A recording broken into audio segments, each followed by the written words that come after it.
রাজধানীর মতিঝিলে শক্তিশালী বোমা উদ্ধারের ঘটনায় মামলা দায়ের হলেও এখনও কাউকে গ্রেপ্তার করা যায়নি। গতকাল রাতে অজ্ঞাত আসামিদের বিরুদ্ধে মামলাটি করেন মতিঝিল থানার উপপরিদর্শক মির্জা মোহাম্মদ মুক্তা। রথযাত্রায় এমন ঘটনা কোনো সাম্প্রদায়িক সংঘাতের পরিকল্পনা কিনা তা খতিয়ে দেখছে পুলিশ। এ বিষয় নিয়ে আলোচনা করতে রাজধানীর নিকুঞ্জ থেকে আমাদের সাথে যুক্ত হচ্ছেন নিরাপত্তা বিশ্লেষক নাঈম আশফাক চৌধুরী। জনাব নাঈম আশফাক চৌধুরী, আপনাকে ধন্যবাদ আমাদের সাথে যুক্ত হবার জন্য। উল্টো রথযাত্রায় যে যে বোমা পাওয়া গিয়েছে, অর্থাৎ একটি ধর্মীয় অনুষ্ঠান যেখানে ভক্তি বিশ্বাস নিয়ে মানুষ এই উৎসবে যুক্ত হয়, তো পুলিশ বলছে শক্তিশালী বোমা। আসলে কোথা থেকে এলো এই বোমা? জি, অনেক ধন্যবাদ। প্রথম কথা হলো, এই যে আইইডি বলে এটাকে, ইম্প্রোভাইজড এক্সপ্লোসিভ ডিভাইস, এইটা কেউ না কেউ ওই জায়গাতে রেখেছে। তার মানে হলো যে কিছু ব্যক্তি অথবা স্বার্থান্বেষী মহল আছেন যারা এই সুযোগ নিতে চাচ্ছেন যে শান্তি শৃঙ্খলা অথবা দেশের যে বর্তমান পরিস্থিতি আছে তাকে একটা অস্থিতিশীল না না, আমি জিনিস দাদা ওইটা তৈরি বলি করা। নাই। মানে জি জি জি, জনাব নাঈম জি, আশরাফ, আপনি বলুন। জি, একটা অস্থিতিশীল পরিস্থিতি তৈরি করার একটা প্রয়াস, এইভাবেও এইটাকে খতিয়ে দেখার প্রয়োজন আছে।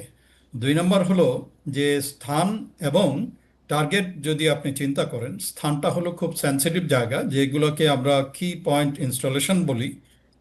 সেই জায়গাটাকে সে সিলেক্ট করেছে এবং টার্গেট যেটা আপাত দৃষ্টিতে মনে হচ্ছে যে উল্টো রথযাত্রা যেটা আছে, যে যারা যাবে হিন্দু সম্প্রদায়ের, তাদের প্রতি লক্ষ্য রেখেই এই আইডিটাকে স্থাপন করা হয়েছে।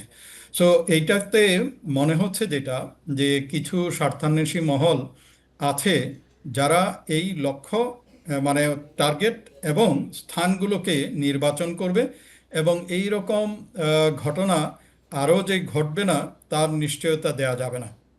তো সেই লক্ষ্যে কাজ করা উচিত, ইনভেস্টিগেট করা উচিত এবং তদন্ত করে বের করা উচিত কে করছে, কেন করছে, উদ্দেশ্য কি, তার পেছনে কার হাত আছে।